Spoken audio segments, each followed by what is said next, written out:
Alléluia. Alléluia. Tobeti maboko pona lokumu na Nzambe.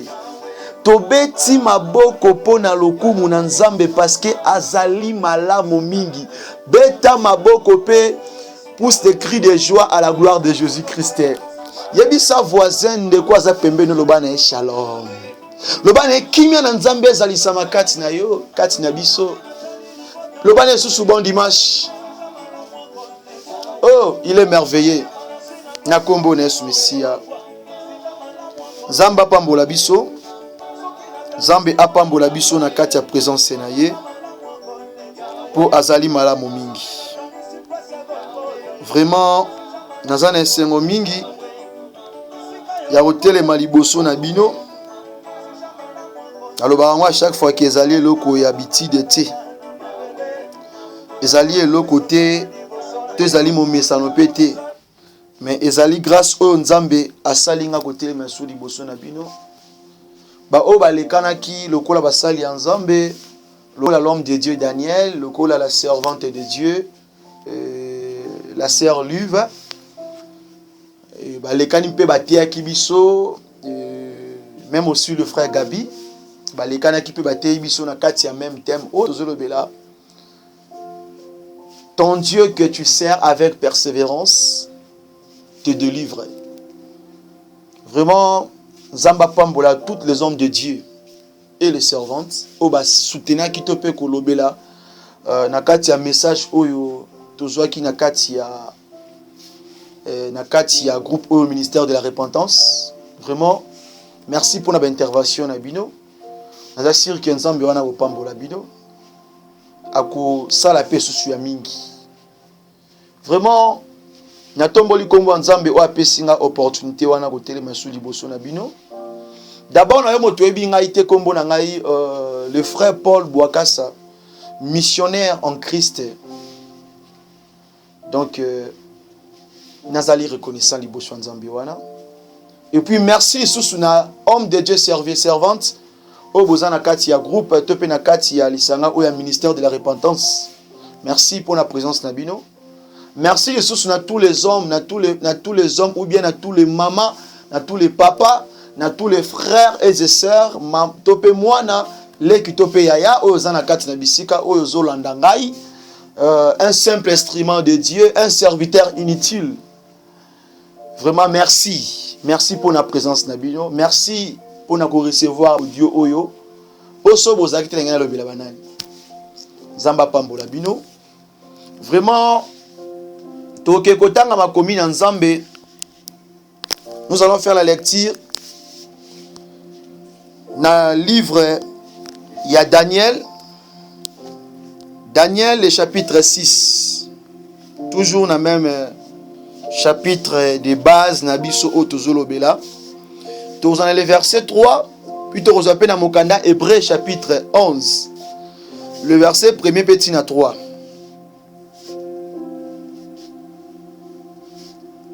D'abord, pour la compréhension, toko banda na premier verset à Daniel.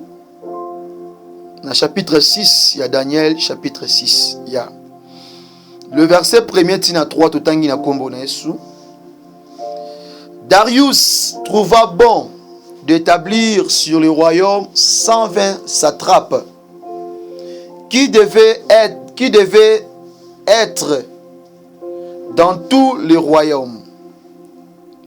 Il mit à leur tête 3 chefs, au nombre desquels était Daniel, afin que ces satrapes leur rendissent compte et que le roi ne souffrit aucun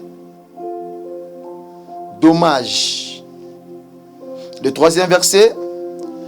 Daniel surpassait le chef et les satrapes parce qu'il y avait en lui un esprit supérieur et le roi pensait à l'établir sur tout le royaume. Donc, il y a livre, il y a Hébreu, chapitre 11, le verset 1er tina 3. Totangi na kombo na Yeshua Mashia. Or, la foi est une assurance des choses qu'on espère, une démonstration de celles qu'on ne voit pas. Pour l'avoir possédé, les anciens ont obtenu un témoignage favorable, je m'excuse. C'est par la foi que nous reconnaissons que le monde a été formé par la parole de Dieu, en sorte que ce qu'on voit n'a pas été fait des choses visibles. La parole de Dieu. Tobeti maboko makasi pona lertir ya maloba na Nzambe. Nzambe a pambola biso na kombo na Yesu.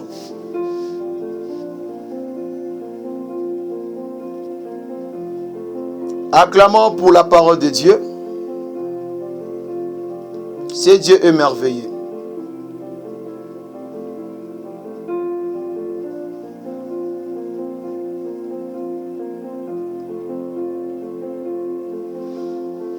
D'abord, tous un thème autozolobela. Thème autozolobela les alliés. Ton Dieu que tu sers avec persévérance te délivre. Mais sous thème, tope sujet oyo tokolobela lelo ezaliete la fondation d'une foi ferme. La fondation d'une foi ferme. Yango to simbaki na livre ya Daniel chapitre 6 dans le verset 1er tati na 16e verset, et puis dans le livre Hébreu chapitre 11 le verset 1er tina 3 otangi pe na 6e verset. Na mikolo oyo tikolekana, la servante de Dieu alobela ki biso na sujet oyo ezalaki ete avoir une foi ferme. Atalisaki pe a expliqué biso par rapport à circonstances où ekomelaki Daniel. Atalisaki biso pe agissement ya Daniel. Atalisaki biso pe etamboleli ya Daniel. Atalisaki biso pe lolenge ete Daniel abandaki ko répondre, ko affronter makambo ande okuta nango. Mais eloko moko na comprendre que biso stotambo na kati ya pa moko, et ça point moko oya simbaki, et puis point wana tout serviteur de Dieu oya tei na kati ya groupe oyo asimbaki point wana. Et Daniel abandaki te ko bondela tango azwaki problème.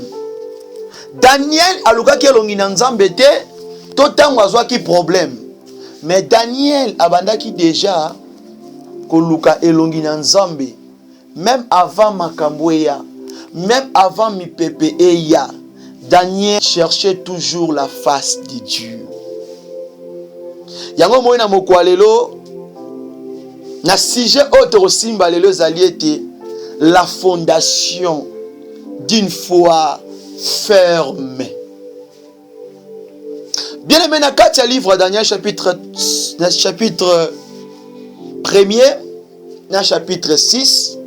Et ça, deux chapitres où il pour comprendre que na base ya sujet on est le belatsango oyo. Alors que tu dois comprendre que Daniel Azalaki, un Israélite, Daniel Azalaki moto à Babylone te, mais Daniel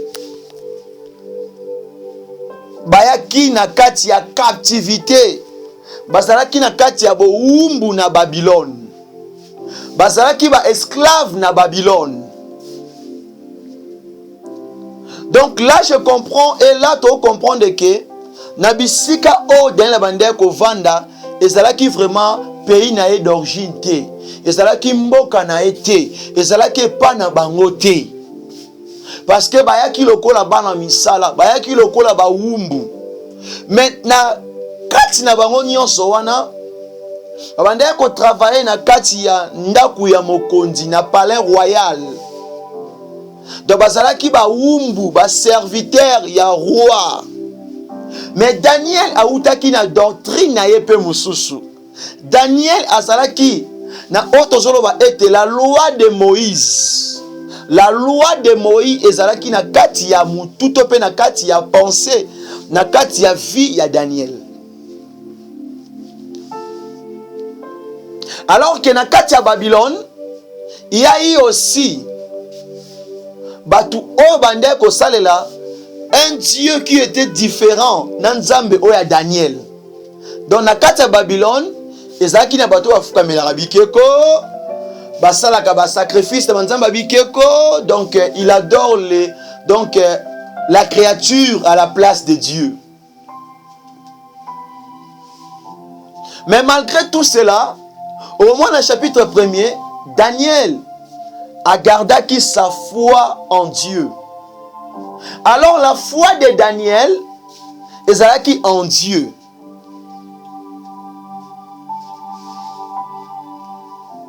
Alors, tu comprendre eloko oyo. So dans une Daniel chapitre 6 le verset 3, tu comprends que le Rwanda aponaki batu pona a établir bango. Ce n'est pas batu wande ba miponaki, mais c'est le roi. Atali na kati lisanga batu nyonso bazalaki wana. Abi nazui oyo na établir ye na kati ya cabinet na ngai. Na établir batu oyo basa ngai pembeni. Mais na kati ya batu oyo roi Darius apesa ki bango fonction to apesa ki bango musala. Daniel aussi azalaki na kati ya batu wana. Mais na kati ya batu wana, Daniel sa façon de travailler ezalaki différent na bato ya kutaki na Babylone. Alors que Daniel a travaillé qui plus que le kabango. Parce que azalaki na molimo o ezalaki likolo ya milimo ya batu wana. Il avait l'esprit supérieur. Alors roi talobi ne muto travailler boy, na préféré na taye bras droit na ngai. Na préféré na établir ye azali kolo ya bato nyonso. Donc azala chef numéro 1, c'est-à-dire après roi Daniel.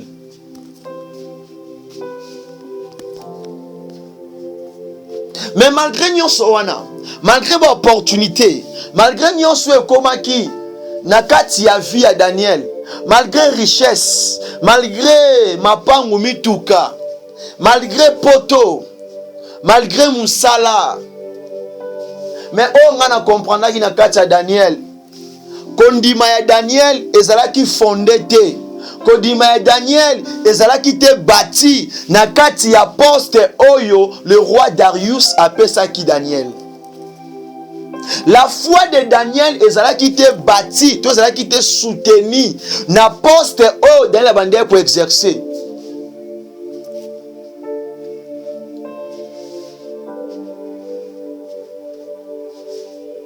Peut-être yo zolandanga na tsango oyo kondima na yo ezali fondé, to ezali soutenu, to ezalaki bâti parce que lelo oyo koma na poto. Parce que lelo oyo osambwisaka no ba donc okendaka bisika nyonso olingi okende. Billet avion eloko pambe pa na yo. Tantôt likola beauté na yo wana. Tantôt likola taille oza nango. Tantôt likola kolata. Tantôt likola classe oyo tangi. Na niveau étude komi. Tantôt na poste musala oza nango. Tantôt po ebi koloba malamu. Nde bisika foi no ezali soutenu. Lorsque quelque chose oyo esimbami pa mutu ekokite ko dire assez longtemps, ça peut tenir juste pour na tamoko ya muke, mais à un moment donné eokipe ko tengama. Yango pe komaki na kati ya vie ya Daniel. Malgré confiance, malgré oyo roi bande ko penser pour na Daniel, mais mokomabe komaki, mokolo problème yaki, Et ce qu'il ne faut pas oublier, tango Daniel azwa ki ba poste wana nyonso. Tango Daniel abandaki kolia komela, kolata kozana dans l'allégresse. Sachez une chose, Daniel pratiquait toujours la loi de Moïse. Cela veut dire mibeko o nzamba pesa ki Mose apesa bana Israël. Na kati ya Daniel abandaki kosalela yango. Malgré le lieu, malgré l'endroit.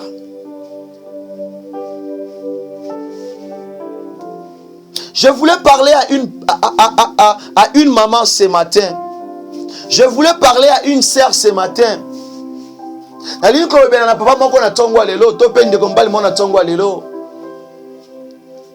Question oyo se poser katina yo.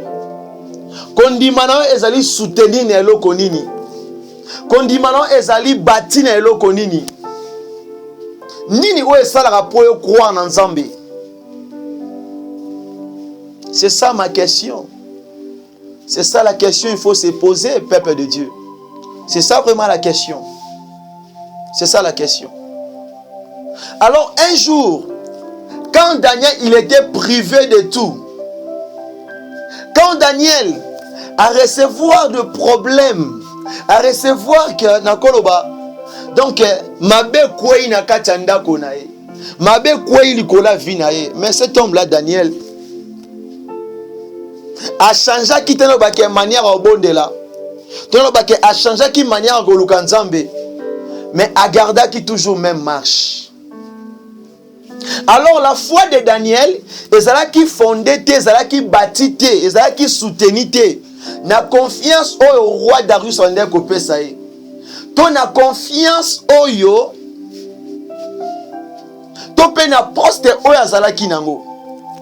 La foi de Daniel ezala qui fondé, ezala qui soutenu na kati ya la loi oyo Zamba pesa ki Moïse.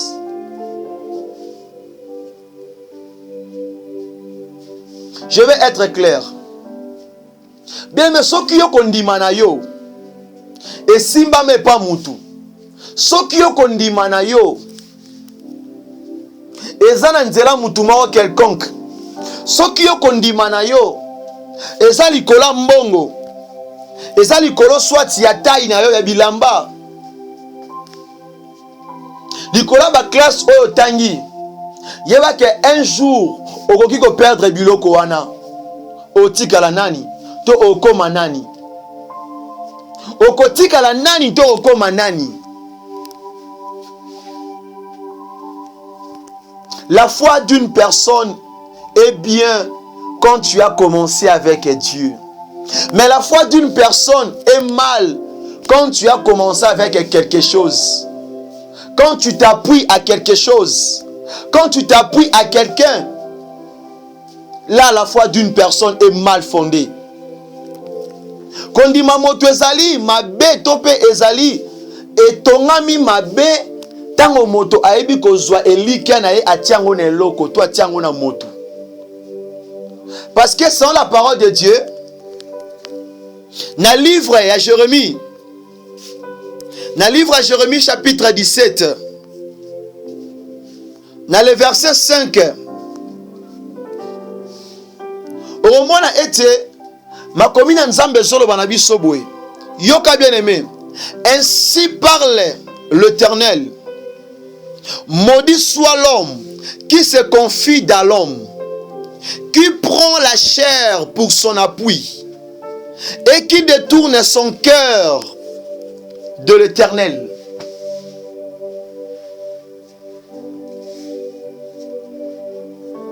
Eloko nini simbi kondima na yo. C'est ça la fondation. Eloko nini simbi kondima na yo. Na likambu ozo sala. Na vie ozo vivre.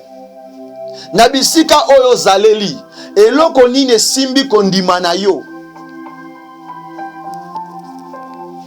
Po foi na yo to kondima na yo ezala ferme. Parce que ce qui est loko wane ezali to ezate, est-ce que foi na yo kozalaka ferme? Que Dieu nous bénisse. Ma connaissance ba été Zamba zolo baboye. Laquelle mama be yo moto nyonso ozue likano ti yango pa moto. Bien aimé. Moto yi ko assurer yo. A peso musala. Moto yi ko assurer yo. A latisa yo. A bokola yo. A lesa yo. A futelo bi avion. A obalela yo. A tongelo ndako. A sambelo avion. A sambelo moto. A peso nyonso a yebisa ki wana. Na promesse a pesa ki wana. Mais so esali ki alobi moto wana kufi. Est-ce que okozala toujours na position o ba yebela ki oto changer position? C'est ça la fondation. C'est ça la fondation. C'est ça la fondation.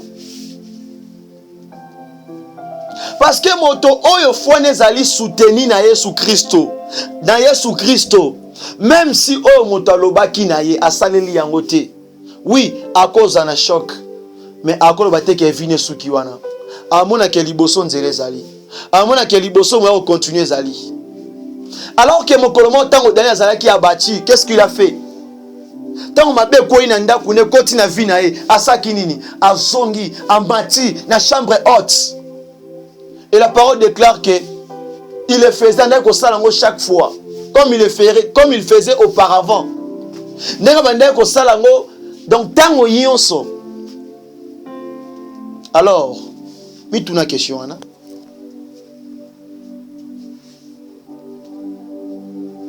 Acclamons pour la gloire de Jésus. Acclamons pour la gloire de Jésus. Beta maboko pour le kumu na Nzambe. C'est Dieu merveilleux. Il est merveilleux. Tellement merveilleux.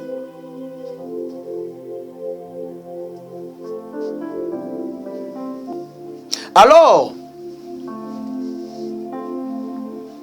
narosimba ba point moko oye salaki ke la foi de Daniel eningana te ebungisama te.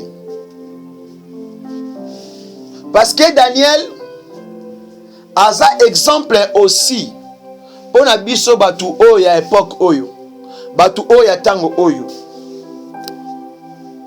D'abord, il y a 5 choses oyo osala ke foi mutu ezala bien fondé.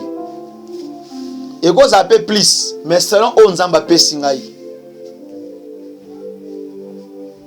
La première des choses, oyo sengi na mutu, oyo lingi te foi na ezala ferme. Oyo lingi te foi na ezala bien battu. Tantôt foi ezala ki, tantôt foi ozanango eza bien battu te, eza bien fondé te, eza bien construit te, parce que ozo croire na eloko moko boye, ozo croire na mutu na pesi ya Nzambe. Bien aimé, la première des choses que la foi d'une personne soit bien fondée, soit bien bâtie, c'est d'abord chercher de trouver l'espace. Luka nakati na bomo ina yo ozwa mwa espace moko okotisa maloba na Nzambe. Bien aimé, ça c'est la première des choses. Donc Luka a tout pris. Luka na façon nyonso okotisa maloba na Nzambe na kati ya vie na yo. Pour ce aussi na kati ya livre Daniel chapitre 1er, on comprend que tango ba exijaki bato ba kosta na kati ya cour royale baleka na traitement moko songolo pakala ba mela ba vin donc ba sala ma vie na kati ya la débauche. Mais on comprend que Daniel a zongaki na kati ya la parole de Dieu dans la loi de Moïse. Et là quoi ça la que foi ya mutu ezala bien fondé, ezala bien bâti. C'est de demeurer dans la parole de Dieu. Cela veut dire aussi Que la parole de Dieu demeure dans ton cœur. Donc maloba na nzambe evandisama na kati ya bomoi na yo, na kati ya bokati na yo, na kati ya vie na yo.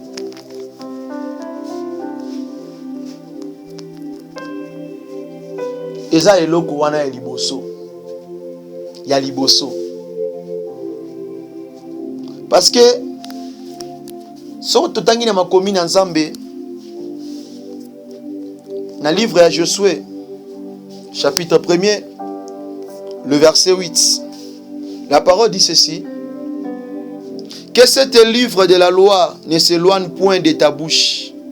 Médite-le jour et nuit pour agir fidèlement selon tout ce qui est écrit. Car c'est alors que tu auras des succès dans tes entreprises. C'est alors que tu réussiras. Alors ces versets, na kati ya mutu ya Daniel, tope na kati ya pensée à Daniel, tope na motema Daniel, ezalaki bien établi. Avant que ba établi la poste wana. Yango bo mona lelo oyo, il y a des chrétiens, il y a des serviteurs, même serviteurs de Dieu. Même des chrétiens, on va croire qu'il y a des vrais chrétiens. Mais ce cas du problème, tu verras que le langage n'est changé. Ce cas du problème, na place à Luka azonga na makomi na nzambe, akoluka nanu a se référer na oyo mutu alobaki. Yango mona un chrétien oyo foi na eza bien bâti, bien fondé, eza bien soutenu. Langage na yena ne lobaka. Langage. Langage. Maman, papa, frère tope sœur ozo landangai. Foi na yo wana. Eza bien soutenu. Foi na yo wana, eza bien bâti. Pour foi wana koba une ferme assurance. Il faut eza la soutenir. Selon mon candidat hébreu.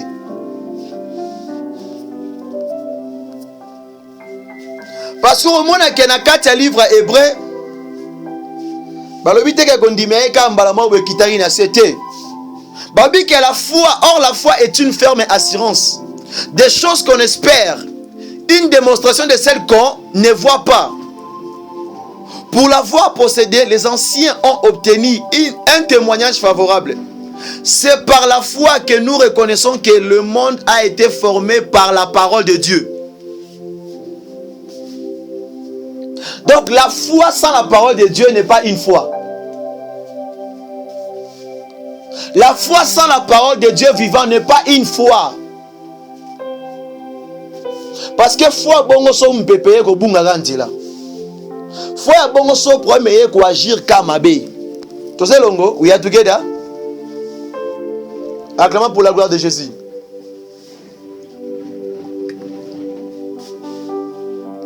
La foi. Mon Christo, mon Christo, mon Christo. Bien-aimé. Ba bien-aimé le loko monake na place ya bomba maloba na nzambe na kati ya motema na ye, mais ya komi ko landande ba prophétie. A komi ko yoka oyo batu balobaki, asalaki, azongisaki, akendaki, ye kuna boye, ye kuna boye. Yango tango yindaka, au mona chrétien bongo abungisi garde. Au mona chrétien bongo mutu edoki. Au mona chrétien bongo abungi nzela. Alors quand on dit que otambola est ta vie, on dit que tu demeures dans la parole de Dieu. Ata mpepango telemi hein. Ata bambongi ye. Ce qui yo ou agir conformément selon la parole de Dieu. Même si on la rejeter, même si ba ruina yo, même si ba ko finga yo, mais yeba ke Zambe ye moko ko justifier yo.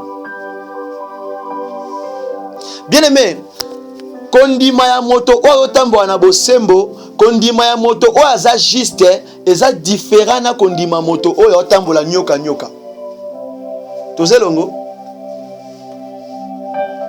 Ça il faut noter. Wana obosa na yango te. Donc pour foi ya mutu, pour foi ya chrétien, pour foi ya serviteur, to ya un homme de Dieu, ezala bien fondé, ezala bien soutenu. Il faut que la parole de Dieu, ezwa place na motema mutu wana. Ezwa place na vie ya mutu wana. Nakondimi la promesse de son parole de Dieu te. Nakondimi la jamais prophétie. Ce qui n'a pas commis dans Nzambe te. Eza pamba. Comment est-ce que yo kondimi la prophétie? On dit les promesses. On dit les ndoto moko boy. Les visions moko ba pesio. To on dit les messages moko ba pesio, mais tu ne connais pas la parole de Dieu. Mais ozomi vandi satan na kati ya maloba na Nzambe. Mais monte ya ba kosa yo. Monte ya ba bumu sonzela. Monte ya fo wana ba ndoningana ka er nyoso. Po soki maloba na Nzambe vandi na kati ya motema na yo. Même élévation zoluka, même mosala ozoluka wana, même libala ozoluka wana yango nde yolanda yo. Ngana lobi yango teza maloba na Nzambe. Na kati ya livre Josué chapitre 1er, de verset 8. Yango nde zoloba yango.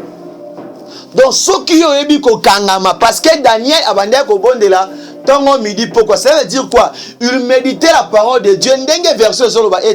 Il faut les méditer matin, midi et le soir. Le jour et la nuit. Basakana kana mutu oyo aye maloba na Nzambe te. Oyo azokumba makana mupepe. Vage ebwe alandi, ekebwe akei, ekebwe azongi bwe. Ndo mona ka bato boko basimba ka bango makasi. Obiyoka yo eleki trop. Bikenda kende eleki trop. Ake simba pena touchit. On est là liboso kokoma. Donc parfois nous allons bien fondé, nous allons bien bâti, il faut la parole de Dieu et soit place na kati ya vie na yo. Il aura okoma yango wana.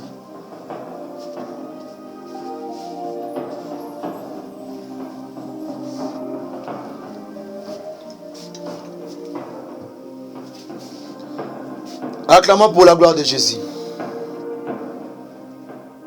Acclamons pour la gloire de Jésus.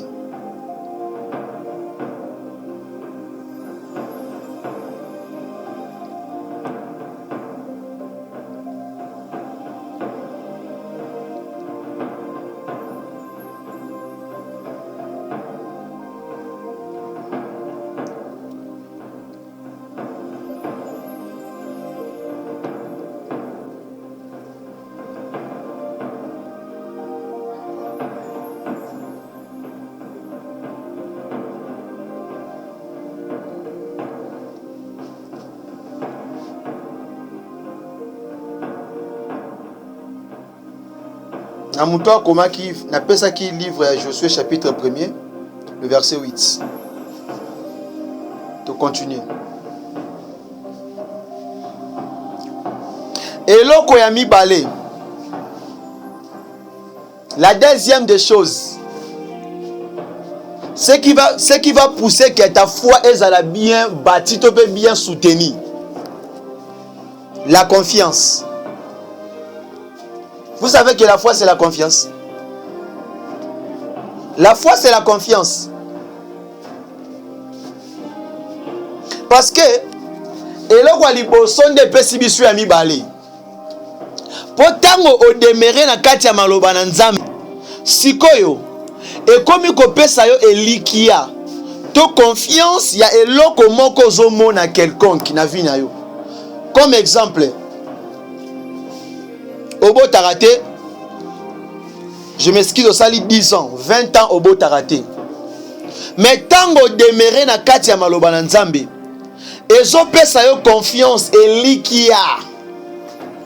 Ya remona ete ezalaki na mwasi lokola, ezalaki pe na basi lokola Sarah, oya dépassaki l'âge de ménopause. Ezalaki na mwasi lokola Anna. oyo pa bande ko bota te pendant temps molai ayeba ta ko bota te ni ko concevoir oyo ezaki pe na mwasi lokola Elizabeth yokuta komina mobange. Alors tango yo demere tope motema na yo ezo zwa place ya kotika ete maloba na Nzambe ekota na vie na yo eropeselo ka liboso ekomema na confiance wana ya mibale po foi na yo ezala bien fondé ezala bien soutenu la confiance. Alors confiance wana lobi te ke okende kotiango epa ya tata na bino to epa mama na bino non. Alors confiance wana lobi te ke okende kotiango likola mbongo na yo likola musato likolo ya ndaku na yo te. Confiance wana ozo tiango par rapport ya maloba na Nzambe ozo yoka ndenge ozo méditer nde ozo pousser yo na likambu moko quelconque yo zi otielike panani epa ya Nzambe. Oyebi na bolingo c'est exemple na bolingo tango moko alingi tango ka moko alingi tango balinganaka tango bato balinganaka d'abord bapesanaka te oyo baza nango mbala moko tango balingani à fur et à mesure bazo vanda tango couple évoluaka tango bazo vanda okomona ke eloko oyo mwasi bande kopesa yo te to eloko o mobala bande kopesa yo te akomi kopesa yango akomi kopesa yango par rapport à quoi lolenge ya vandi na yo à comprendre que o mérité à confier eloko boy o mérité apesa yo fongola mutuka na ye o mérité apesa yo fongola ya depoto pe ya coffre ya mbongo na ye to se comprendre hein? Ndenge moko pe na biso ba Kristo tango yo o demeurer na kati ya makomi na Nzambe eloko ami balé eza confiance wana okoma ndenge nini tango yo okomi lokola Daniel na kati ya libulu ya bakosi mais effet que oyebi ke Nzambe oyo salelaka azwaka peuple moko alekisa bango à faire traverser bango devant ebale moko munene apasoli mai alekisi bango et puis akangi mai. Le même Dieu wana moto oyo nyoka sui akufa na seconde mais ye moko lisusu apesi sous remède oyo epesi moto wana lobiko. To se comprendre ndena bisika wana Daniel azaki na confiance wana sala ki ete Daniel alenga te yango moni tango batiaki na libula bakosi a résister kité abanga kité. Pourquoi la confiance? Tango zo luka Nzambe de temps en temps tu es là en train de méditer ozana kati ya kobondela na kati ya koyoka maloba na Nzambe surtout la parole de Dieu. La chose le plus importante na kati ya un bien-aimé na kati ya un homme de Dieu c'est la parole de Dieu. Tango yo zolanda maloba na Nzambe tango nyonso omona ke ekopeso confiance moko assurance moko parce que la foi eza confiance parce que la foi eza assurance.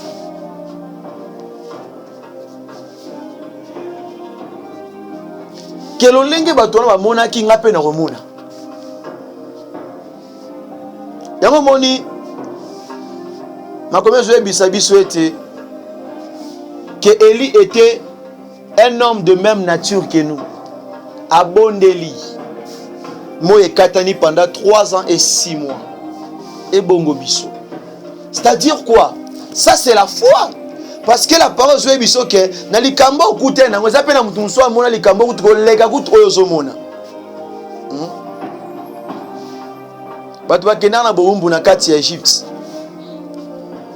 Zwa lokola Joseph. Azaki na nini? Aki na papier. Aki na mbongo. Aki na bisika ovanda. Azaki na bisika olala. Non. La confiance o azalaki na ngwe pa Nzambe na ye. C'est là nde poussaki ye. Abi soki nzambe oya bomaki mokili, mais a gardé kaka famille moko. Kaka famille moko, mais a détruit mokili. Mais pourquoi pas mboula on a peur ko bebi sa bateau wana? Ko bebi sa arche wana. Pourquoi? C'est-à-dire que même si nazana katia banguna na ngai, quand je marche avec mon Dieu, je sais qu'il y a la protection. Je sais qu'il y a la protection de Dieu. Yango Monique et même Joseph abanga quitté. Alenga quitté. Et ça peut le kola yo. Tango yo komi kotia confiance n'est pas en Nzambe. Orgyo kutana ba épreuve musu na vie na yo. Et orgyo aussi somayele. Et ko zangi so pe kimia. Mais effet que otia confiance n'est pas en Nzambe. Yeba ke au pouvoir. Parce que la parole déclare, même si je marche dans la vallée de l'ombre de la mort, je ne crains aucun mal, car tu es avec moi. C'est quoi? C'est la confiance, non? La confiance. Et l'Ikiawana. Pour ceux qui ont la confiance, parce qu'elle avait la confiance. Attends la katia koufa. Attends la katia maladie. Attends la katia problème. Je sais que j'ai un Dieu. Je sais que j'ai un Dieu. Bien aimé, il y a un livre à Ésaïe 41, le verset 10. En combien de temps été, ne crains rien, kobangelo côté. Webi moto oyo atangi classe. Soit ça y est koli métier moko boui. So ba yelie musala par rapport à métier na ye, par rapport à domaine na ye. To eloko wana eza point oyo, donc a travailler facilement. So ba pesier yango sa eloko wana. Ata batiango baina papier yango ndenge nini, baina musala yango ndenge nini. Elengi ça a été pourquoi? Parce que ça na confiance na ye moko. Ebi ke ayebi ndenga ko banda pe ndenga ko sukisa. Mais ce qui m'a évité de obanga. Yango moni moto atakeli ke panzambe. Tango maeli ne suki, yanzambe ne bandaka. Wana nzalaka automatique. O mona biskama o bozaki na lote, ozaki na moyen ko bouger te, moyen ko sala musala te, mais on comprend te dire nini, porte mo refongwami, dire nini, ba jona musala, ndenge nini, ba bengi yo. Oh. Otalepe sevanga malonga te. Littérature en opé malongate mais ba recruter. C'est-à-dire confiance aux gens pas Nzambe et ko sala ke ba porte nous souhaite fungama na vie na yo même si obsengi eloko wanati. Bien aimé, il faut avoir confiance à Dieu. Bien aimé, il faut avoir confiance à Dieu. Et maintenant quand tu as confiance à Dieu, il y a maintenant la troisième des choses. Là je sais que ça va chauffer. Là, je sais que ça va faire mal. Je sais que ça, c'est un problème de tout le monde. La troisième des choses, c'est un problème de tout le monde. Même moi aussi, je suis là. Que Dieu nous bénisse. Acclamons pour la gloire de Jésus-Christ de Nazareth.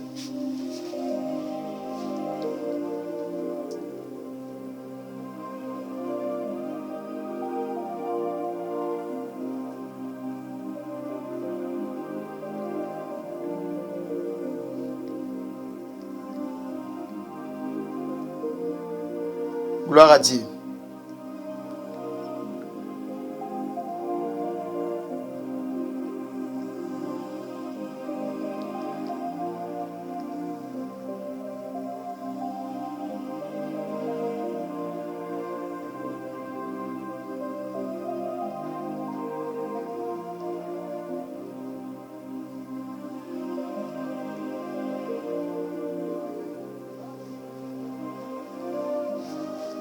Et là, on a mis ça tout.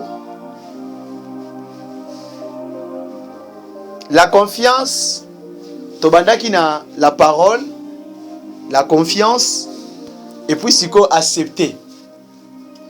Bien aimé, oyebi qui obtient confiance dans le mot quelconque, ebe la kisini, Accepter.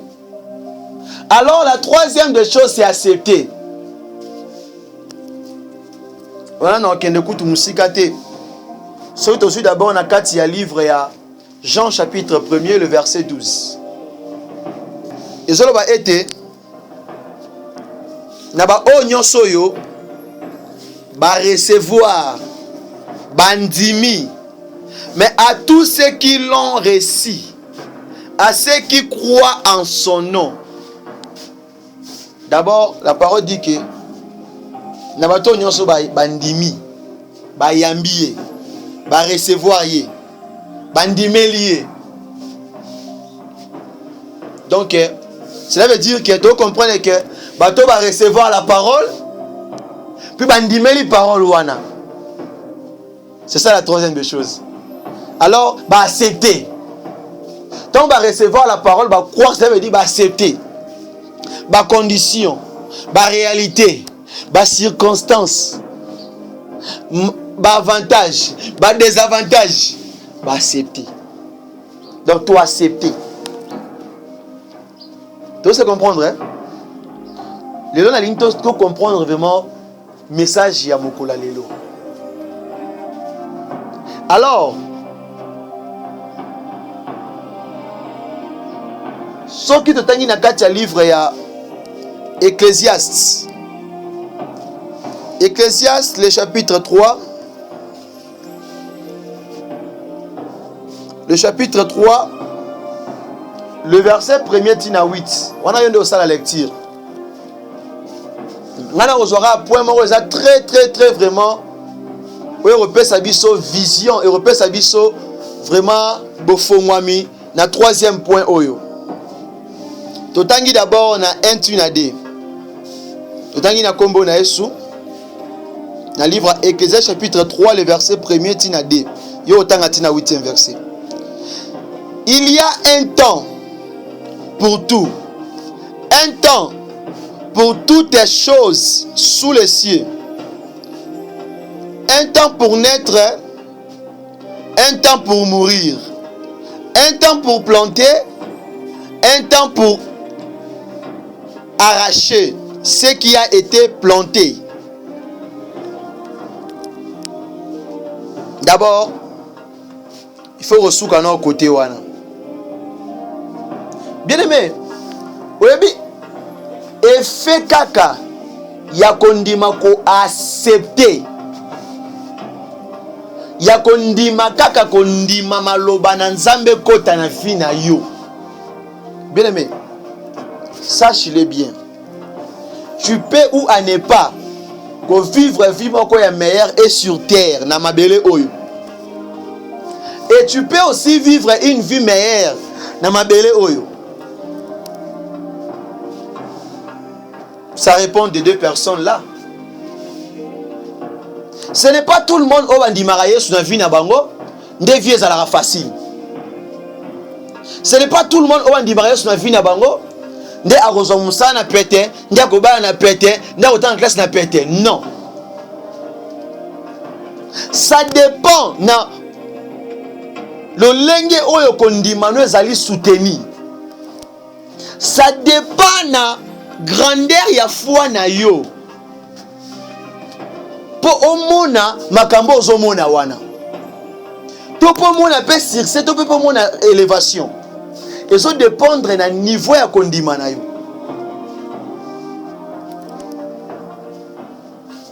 Soki fondation eza mabe, mire pe roza rotengama. Mire wane ko technique te ko kweya. Mais soki fondation eza malamu, ata bo ma etaba niveau, ata ba niveau zo kende. Mukolo mo tenda kwa ne kweyaka. Yango mona ete Christ azoloba ete ndako moto oyo ezali bati likola libanga, likola rock. Ndako wana ata mopepeye, ata mbule ye. Ndako wana ekobuka na te, ndako wana ekokweya te. Parce que cela veut dire si l'Éternel bâtit ta maison, nana obukango azate. Alors tu mba bossa na rakoto yo. Tant Monique aza chrétien ayambi Yesu Christo, a Monique libale komi na pété, musala ekomi na pete te. Makambo wana eza makambo te kolobake musala libala na pete. Non. Ya makambo oyebake maintenant okoti na série moko boye. Okoti sikoyo na action moko boye. Ozo senga na yoke à chaque obstacle ola kisaka capacité no ya kondima. Parce que tu avais accepté quelqu'un. Parce que on dit que Jésus Christ na vie na yo. Yango moi na 4e verset à livre Ecclésiaste zoloba ete un temps pour pleurer. Donc et puis un temps moko sengi photo sa nini muto alela. Un temps pour rire. Et puis un temps mo sengi pe muto sa nini aseka. Alors mon Christo, ce qui t'a moko eye oleli. Pour ni le lingo déborder maloba boy. Hein? Pour ni le bara n'importe quoi na munoko na yo. Mon Christ, l'homme de Dieu. Donc yo soro zangi, soro zana logote, soma moye simbate, na ta wana obosani nyonso nzamba salela yo. Obimisi ingratitude na mobimba. L'homme, femme, frère, sœur, serviteur, servant de Dieu. Oui, nous sommes des hommes, tous abattus. Mais il faut te rappeler que oui, on dépend d'un Dieu. On a reçu une personne dans notre vie.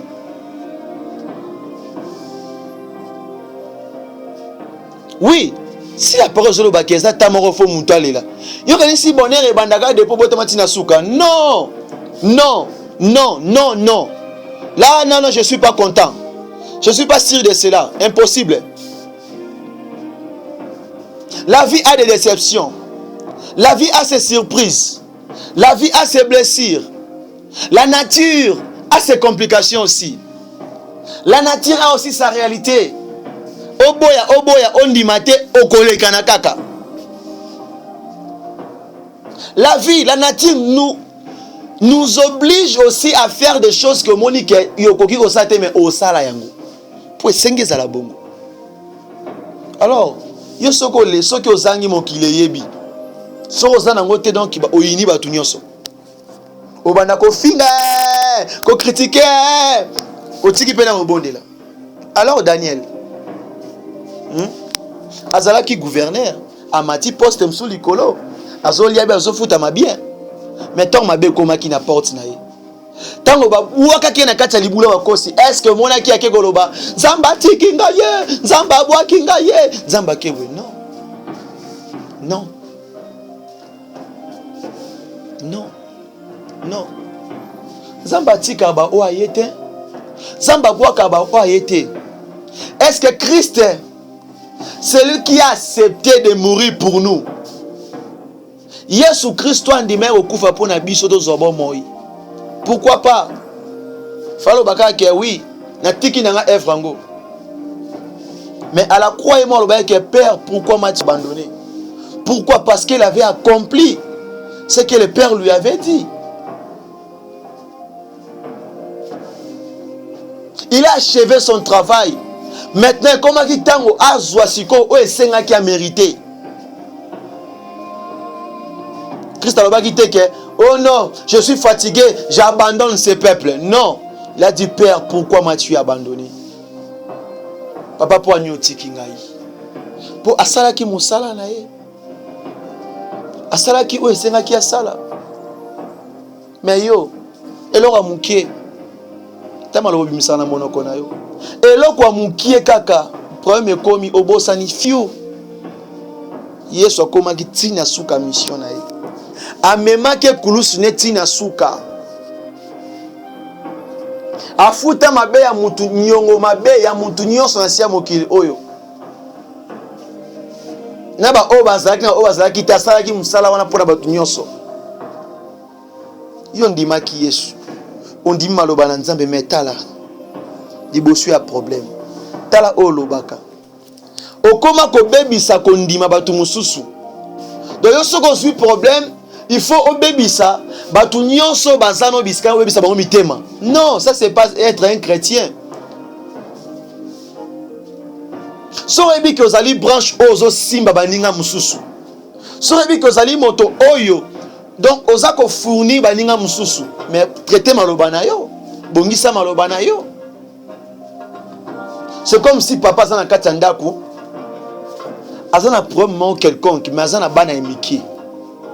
Est-ce qu'il y a aborder problème et pas bana wana emiki? Non.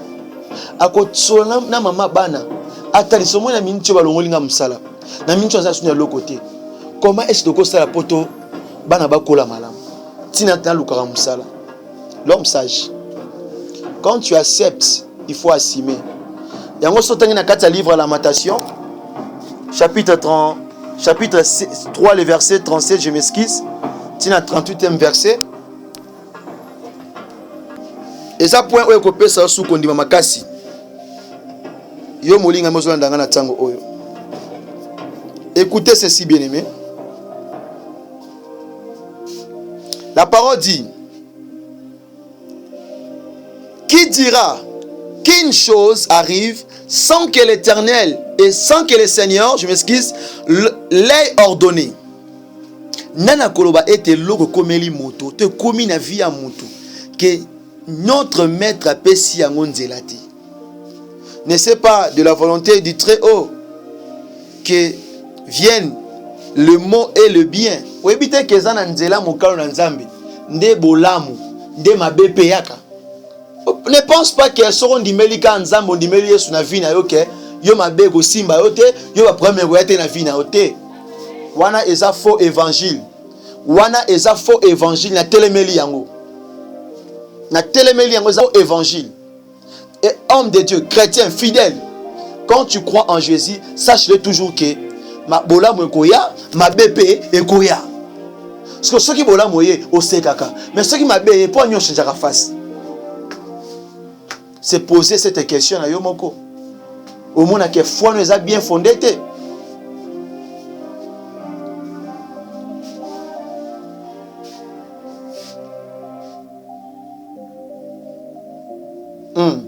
Gloire à Dieu. Mituna question wana. Mituna mutuna wana kozwa réponse Yomoko. Yo soki problème eye. Tu oublies facilement.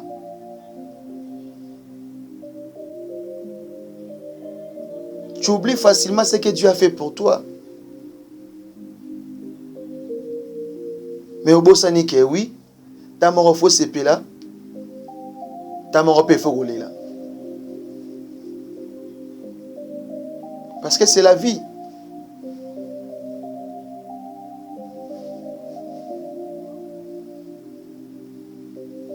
Dans la vie, il y a les hauts et les bas. Peuple de Dieu.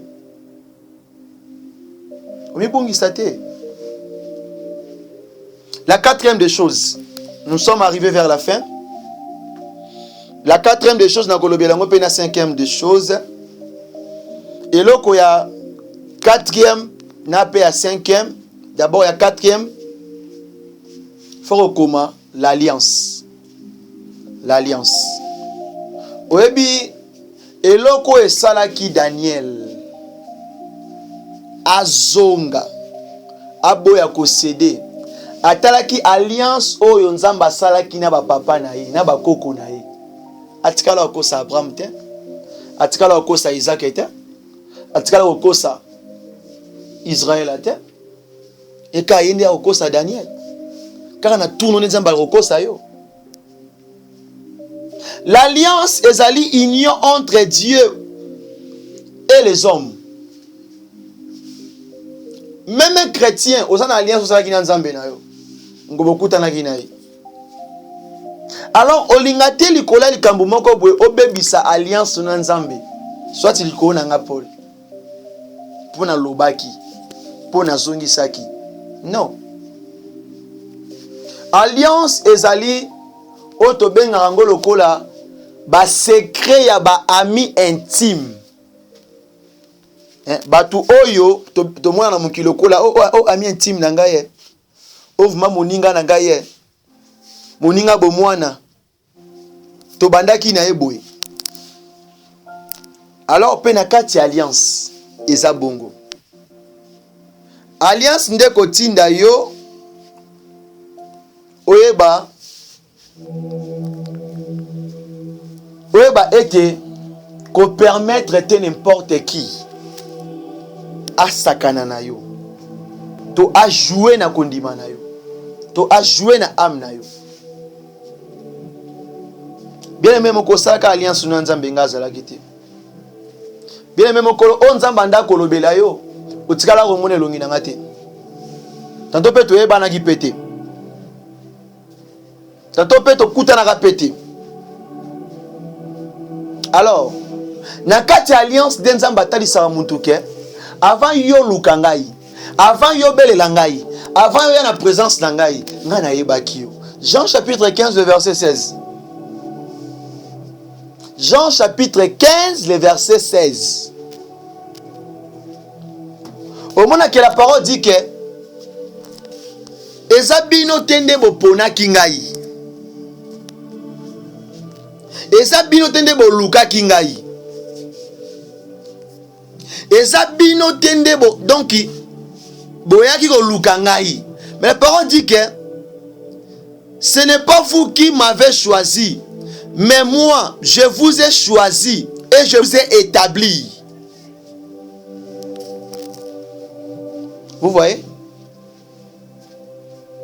Mais tant au monde a mon Christ a eu problème à bandi. Surtout bien ça dans la église, na bon de la souste. Na route sili. Papa sala nzambe, na lembi, na tiki. Donc yo kondima na yo, ezalaki fondé par frère Paul hein. Yo kondima no ezalaki fondé par missionnaire hein. Non. Kondimano il faut ezala bâti et pas Jésus Christ. Kondimano il faut ezala soutenir et pas Jésus Christ. Est-ce que nous sommes ensemble? Vous comprenez na zoma kati na bisika o. Tozelongo. Ekota. Bo simba malamu hein. OK. Il faut malamu ekota malamu na kati ya mutu. Donc yo oyambaki Yesu pona ngai. Okotaki mosala nzambe pona ngai. Yango mona batu mingi batika mosala nzambe. A abandonné l'œuvre de Dieu parce qu'il a évité alliance na ye, pe a évité appel na nzambe. Pe abosani mokolo o akutanaki. Alors verset o nga pom na komango. Jean chapitre 15 verset 16. Ngana pona ki ote ngana benga ki ote. Muta benga eza Yesu Kristo. Muta pono eza nzambe. O sala malam, o sala mabe, yenda ko justifier yo. Yenda ibi pri o ya ko futa yo.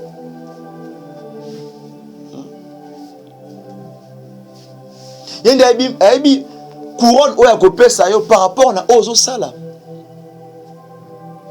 Donc d'abord pour foi na yebebi samate, pour foi ne ko isamate, il faut que zonga ka toujours na alliance o sala nzambe yango quatrième chose.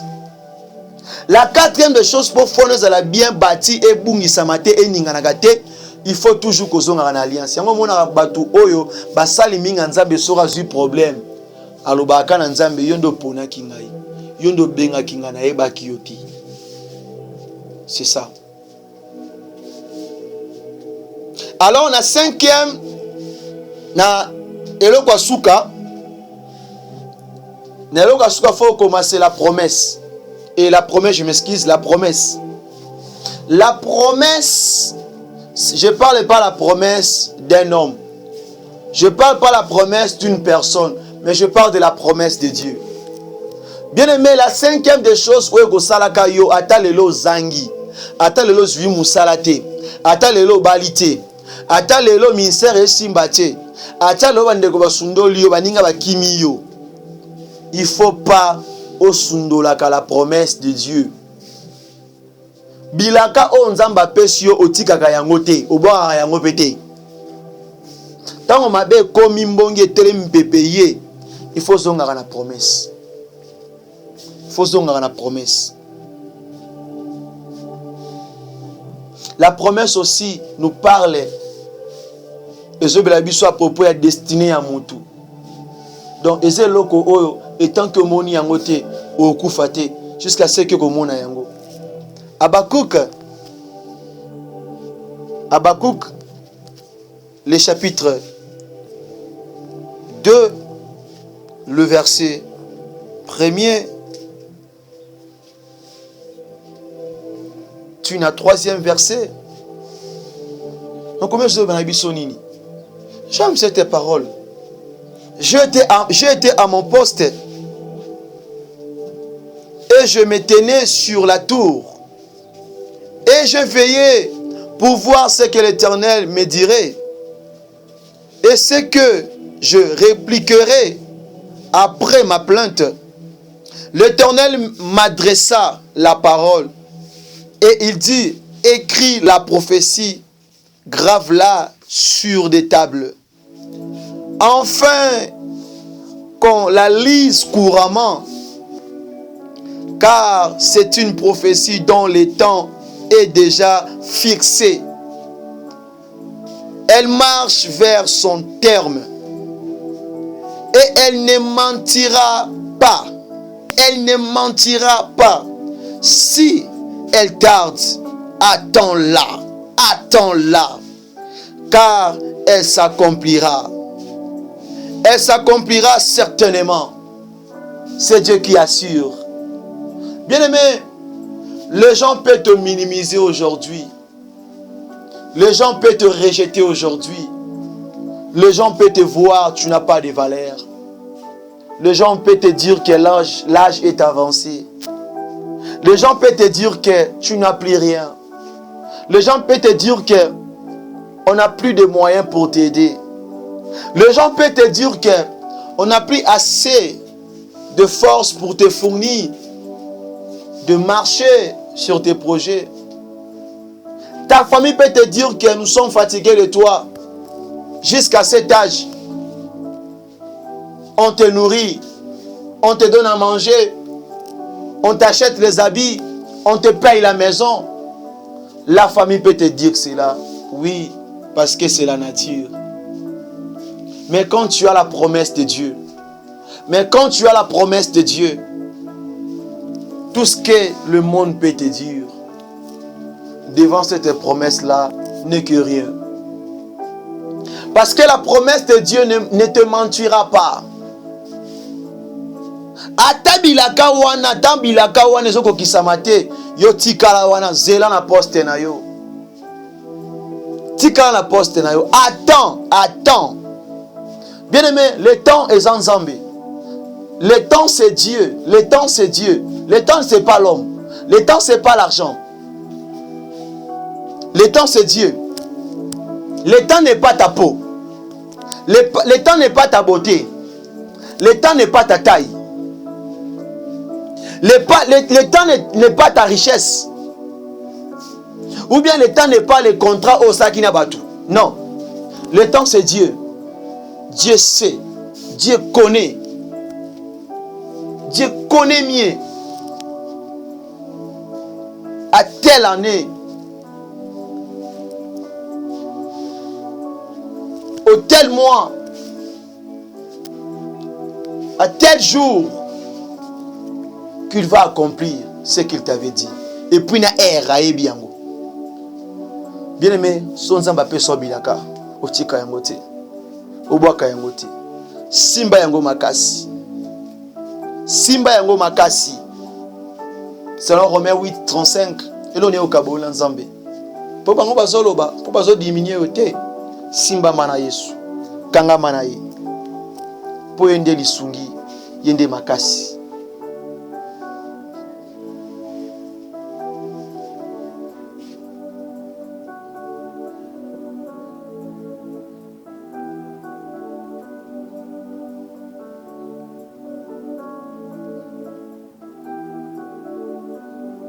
Gloire à Dieu. Acclamez pour la gloire de Jésus.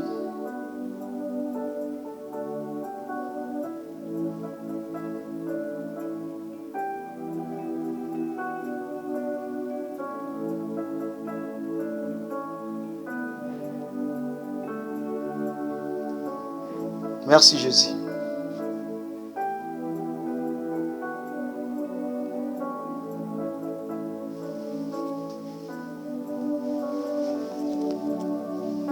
Eza point oyo, on a koyebisa yo, ndeza force ya chrétien. Un chrétien tant qu'on a un problème yo simba, ba problème zoya silate, mambosa le simba te. Faut que zonga ka toujours dans la promesse de Dieu.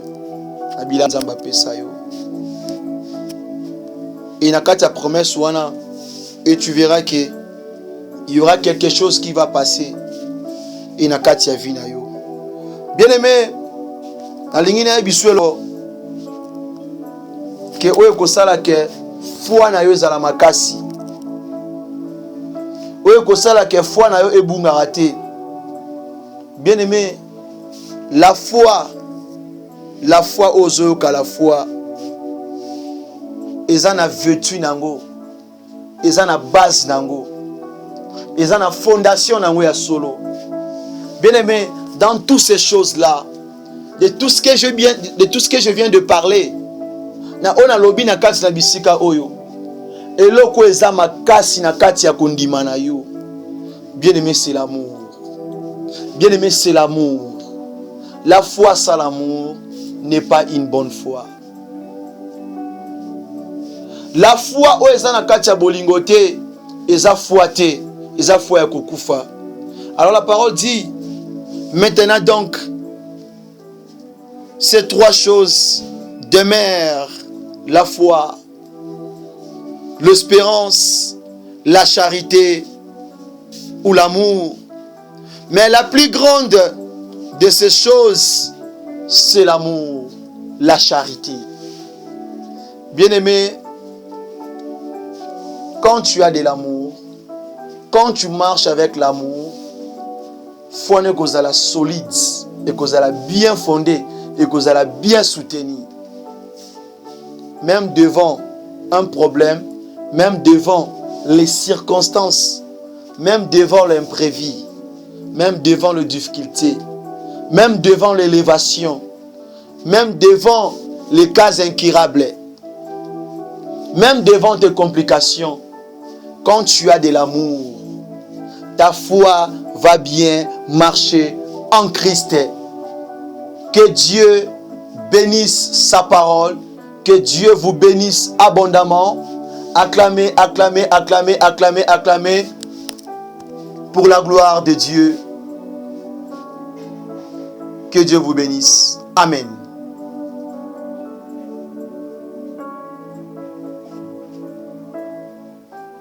Gloire à Dieu.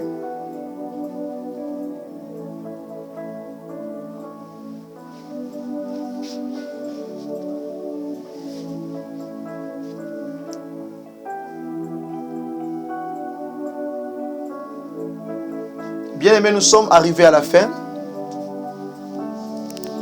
Pendant ce moment, na oyoyoki, Europe Sanzambe wana merci. Abandaki na biso, akomisi biso na suka, ya service ya lelo. Pe Sanzambe wana merci. Kumisa kombo na Nzambe. Et puis, okobonde la pona semaine otokobanda. Otalisa Nzambe, olobela Nzambe par rapport au à message yoki nini oyo lingi Nzambe asala par rapport ya kondima na yo, nini oyo lingi o Nzambe olingi Nzambe a soutenir to pe akota ati ya makambo vi na yo na message dans ozobondela par rapport à message oyo epesami na mokola lelo ozoyebisa Nzambe bondela bisike zwami yo talisa Nzambe alingi olobela Nzambe na paisibilité nyonso na kimia nyonso bondela bisike zwami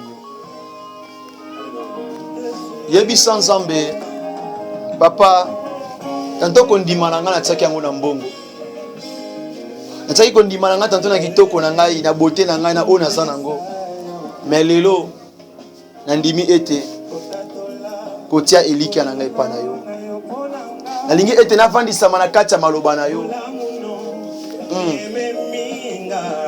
Yes, yebisa Nzambe kisi ya soni. Hey papa, hey hey Yahweh kumama papa, hey Yesu na ngai, Yesu na ngai natia confiance pas mutu, natia likia na ngai pas mutu Seigneur, nazongi pa na yo papa pona kotia ma elikia na ngai se na makomi na Seigneur, na betia makili baku Seigneur pona tia ki confiance na ngai na oyo moto alobela ki ngai Nataki yango na kitoko na mbongo na bomengo na ngai Seigneur. Oh Yesu na ngai. Papa nazongi na mitiki na mibwaki epa na yo Seigneur. Nalingi nazala bâti, nazala fondé, nazala encore construit, nazala soutenu epa na yo Seigneur. Eh Yahweh. Eh Yesu. Papa nazongi epa na yo. Na kombo na Yesu Mesia. Eh Yahweh. Eh Yahweh. Papa semba loboko na yo Seigneur. Merci, merci, merci Yahweh. Pour la prophétie alléluia. Pour la révélation Pessibiso. Merci Jésus, merci Seigneur. Nous sommes reconnaissants Seigneur. Hey. Merci Jésus. Hey Yahweh.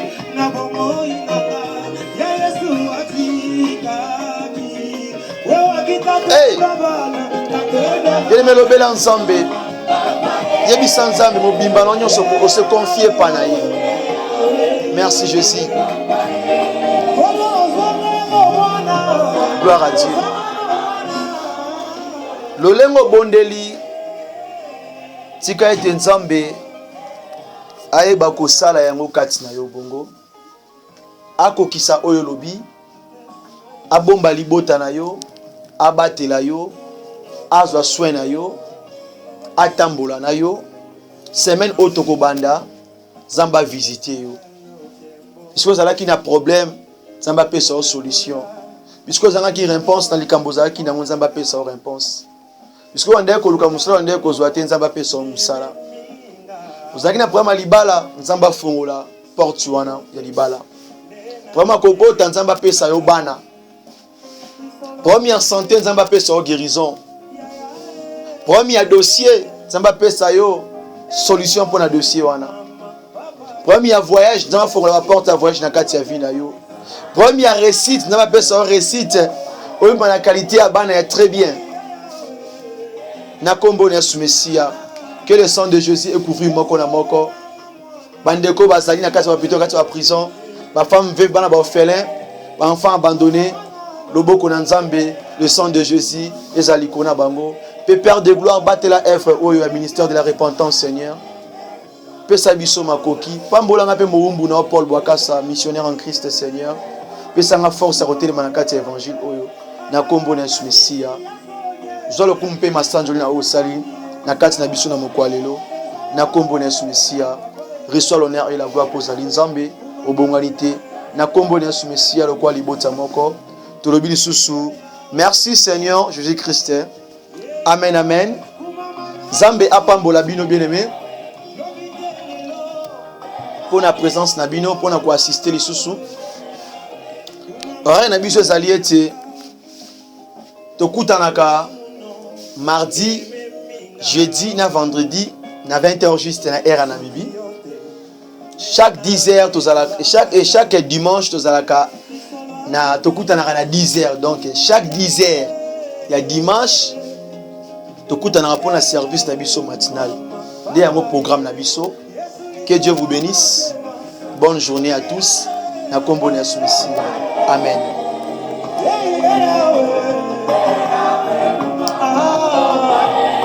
Yes,